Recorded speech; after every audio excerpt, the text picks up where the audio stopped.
আসসালামু আলাইকুম। হায়া ফুড রেসিপিতে আপনাদের সবাইকে স্বাগতম। আজ আমরা তৈরি করব হোমমেড মায়োনিজ, যেটা তৈরি করা খুব সহজ। আপনারা বাসায় খুব সহজেই তৈরি করতে পারবেন সিম্পল ইনগ্রেডিয়েন্টস এর মাধ্যমে। তো সবটা রেসিপি জুড়ে আমাদের সাথেই থাকুন। তো বন্ধুরা, যারা আমার চ্যানেলটাকে সাবস্ক্রাইব করেছেন তাদেরকে অসংখ্য ধন্যবাদ। যারা এখনো সাবস্ক্রাইব করেন নাই, আমার চ্যানেলটাকে সাবস্ক্রাইব করে দিন, সাথে বেল আইকনটা বাজিয়ে দিন, যাতে করে আমাদের নতুন নতুন আপডেট আপনার কাছে পৌঁছে যায় সবার আগে।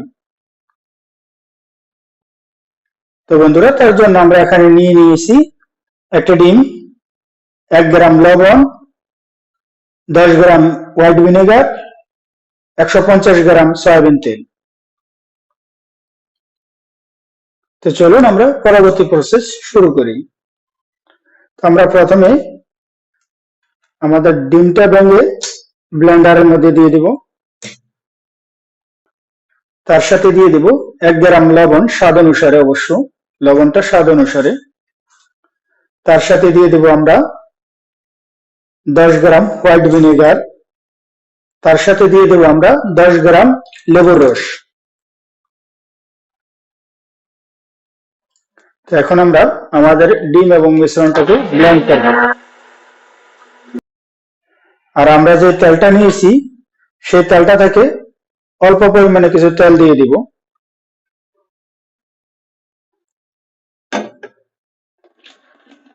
আমাদের তেলটা আমরা একবারে ব্যবহার করব না, আস্তে আস্তে সবটা তেল দিব। এখানে আমরা 150 গ্রাম তেল নিয়ে নিয়েছি।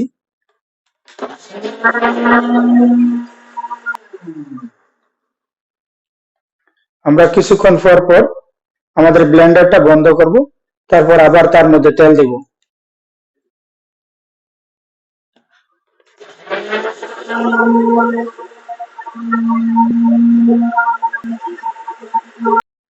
তো আমরা প্রত্যেক 1 মিনিট করার পরে আবারও কিছু তেল দিয়ে দিব, আবার 1 মিনিট ব্লেন্ড করব। তো বন্ধুরা, আমাদের মায়োনিজটা রেডি হয়ে গেছে। দেখুন কতটা থিক হয়েছে।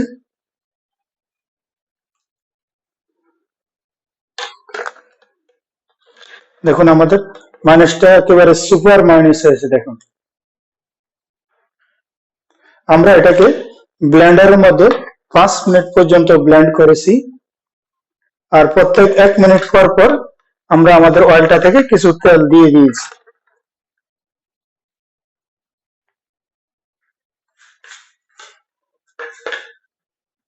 তো বন্ধুরা, রেডি হয়ে গেল আমাদের হোমমেড মায়োনিজ।